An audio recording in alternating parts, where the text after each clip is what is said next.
안녕하세요. 콜로라도 타임즈입니다. 네, 안녕하세요. 저도 봤습니다. 그냥 하나씩 보면 그냥 그런가 보다 할 뉴스들인데 이걸 쭉 엮어보니까 뭐랄까 하나의 흐름이 보이더라고요. 맞아요. 우리 지역의 건강 문제부터 전국적인 경제 흐름, 또 연말 소식까지.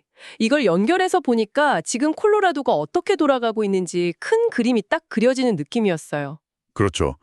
그럼 가장 먼저 모두의 건강과 직결된 문제부터 한번 깊게 파고들어 볼까요? 네, 바로 일면에 실린 독감 기사요. 헤드라인부터가 심상치 않더라고요. 콜로라도가 전국에서 루이지애나랑 같이 처음으로 독감 활동 높음 단계에 들어갔다고요. 이게 그냥 독감이 좀 유행이구나 하는 수준을 넘어선 훨씬 심각한 신호로 봐야 해요.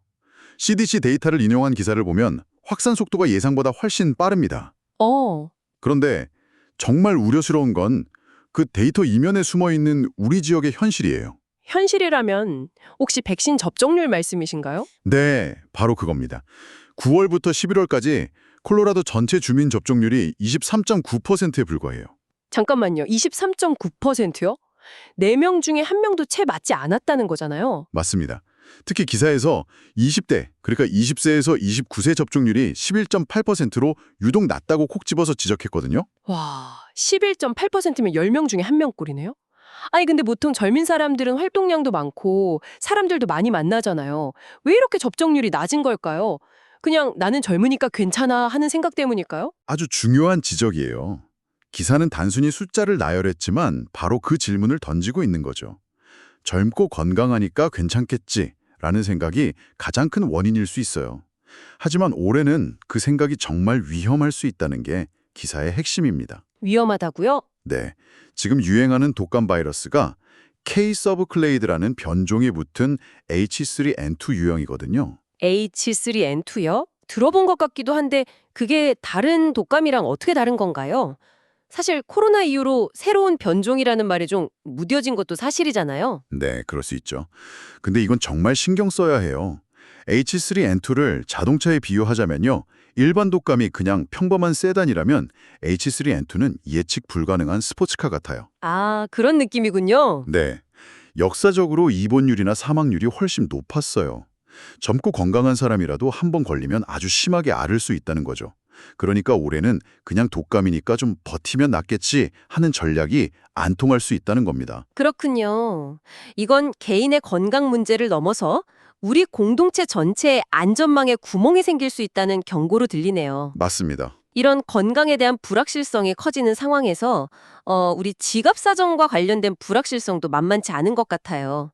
연준이 기준금리를 또 내렸다는 기사 보셨죠? 네, 맞습니다. 표면적으로는 금리를 0.25%포인트 내렸으니 좋은 소식처럼 보이죠? 올해 벌써 세 번째 인하잖아요. 네, 그렇죠. 그런데 기사 제목은 내년 전망은 불투명이라고 뽑았어요. 이 온도 차이가 모든 걸 말해주고 있는 거죠. 맞아요. 저도 그게 궁금했어요. 금리 인하는 대출 이자 부담을 줄여주니까 반가운데 왜 전망은 어둡다고 하는 건지? 그게 연준 내부의 의견이 완전히 갈렸기 때문이에요. FOMC 위원 12명 중에 3명이나 반대표를 던졌어요. 아, 3명이나요? 네. 한 명은 이걸로는 부족하다, 0.5%포인트는 내려야 한다고 주장했고, 2명은 아예 여기서 멈춰야 한다, 동결해야 한다고 맞섰죠. 와, 한번 상상해 보세요. 우리가 차를 타고 가는데 운전자는 지금 속도가 딱 좋아 라고 해요. 근데 조수석에서는 저 앞에 낭떠러지야, 브레이크 밟아 소리치고, 뒷좌석에서는 답답해, 풀엑셀 밟아 라고 외치는 상황인 거예요. 와, 비유가 확 와닿네요. 그럼 운전하는 제롬 파월 의장은 중립 상태라고 했다면서요? 그게 지금 속도가 딱 좋다는 뜻이었군요. 그렇죠. 파월 의장은 지금 금리가 경제 부담을 주지도 경기를 부양하지도 않는 완벽한 중립 상태라고 자신 있게 말했어요. 하지만 그 차에 탄 동료들 생각은 전혀 다른 거죠. 이게 시장에 주는 신호는 명확해요. 앞으로 어떻게 될지 우리도 모른다 이건가요? 바로 그겁니다. 그럼 이런 연준의 불확실성이 콜로라도에 사는 우리에게는 구체적으로 어떤 의미일까요? 당장 내년에 집을 사려고 하거나 뭐 차를 바꾸려는 사람들에게는 정말 혼란스럽겠네요. 맞아요. 금리가 어디로 튈지 모르니까 계획을 세우기가 너무 어렵겠죠? 네, 전문가들조차 의견이 갈리는 상황이니까요. 바로 그거예요. 이런 거시적인 불확실성이 우리 삶을 더 팍팍하게 만드는 건데요. 그런데 흥미로운 건요. 바로 이런 연방정부 차원의 불확실성과는 정반대로 우리 지역에서는 아주 구체적인 해결책을 내놨다는 기사가 실렸다는 점이에요. 지원 프로그램 기사 말씀이시죠? 저도 그거 읽으면서 정말 좋은 정책이라고 생각했어요. 연준의 움직임이 좀 추상적으로 느껴진다면 이건 정말 손에 잡히는 도움이잖아요. 맞아요. 연준이 방향을 못 잡고 헤매는 동안 오로라 씨는 주택 문제 우리가 직접 해결하겠다고 나선 셈이죠. 기사를 보면 지원 방식이 아주 파격적이에요. 무음 제2융자라는 방식인데 들어보셨어요? 네, Silent Second Loan이라고 되어 있던데 월 상환금이 없다는 부분이 정말 인상적이었어요.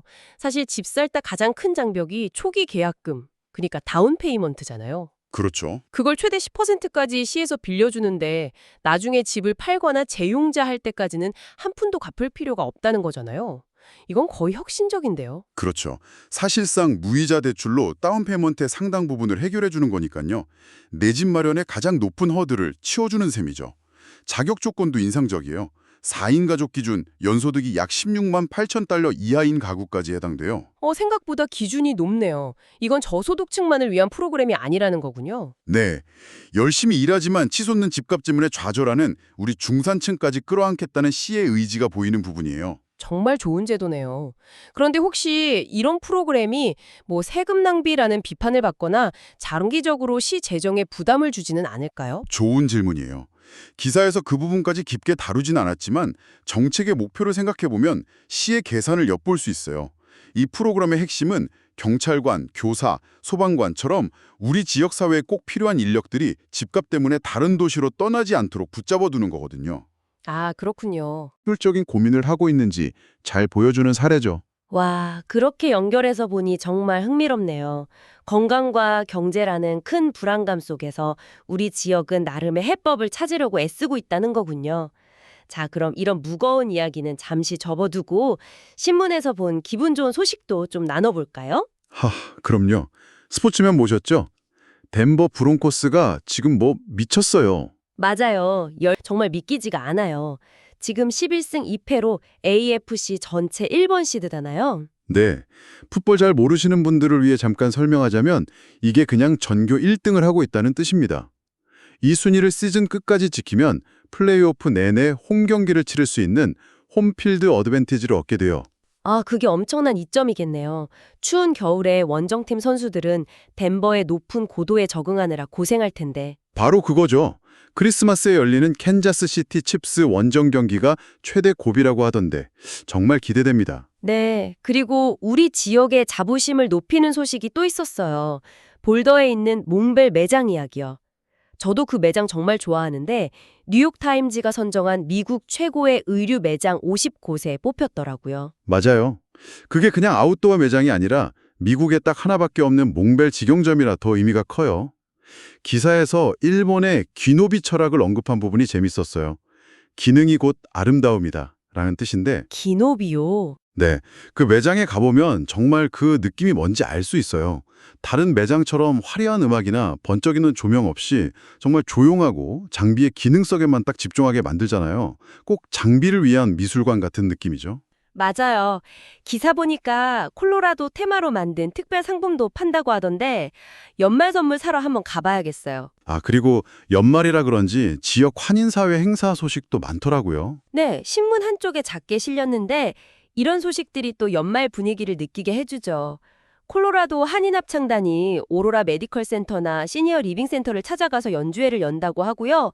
이번 주 토요일 13일에는 한인회랑 해병전후회 송년회가 같은 날 열리더라고요. 맞다. 그리고 일요일 14일에는 체육인의 밤 행사도 있고요.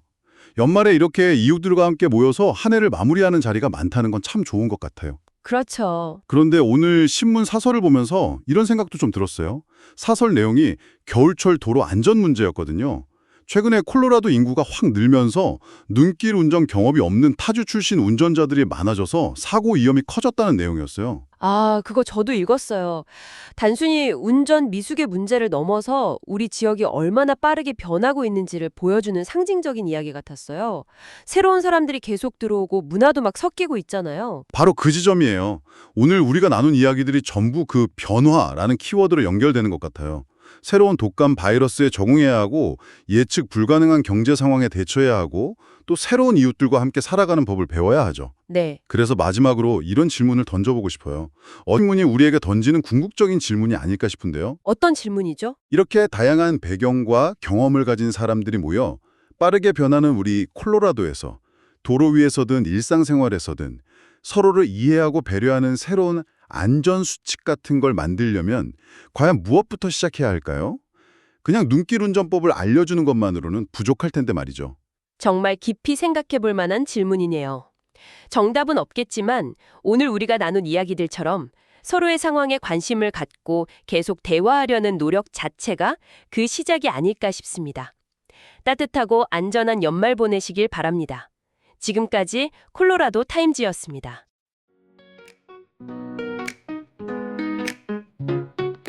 콜로라도의 소식통 빠르게 전달해요.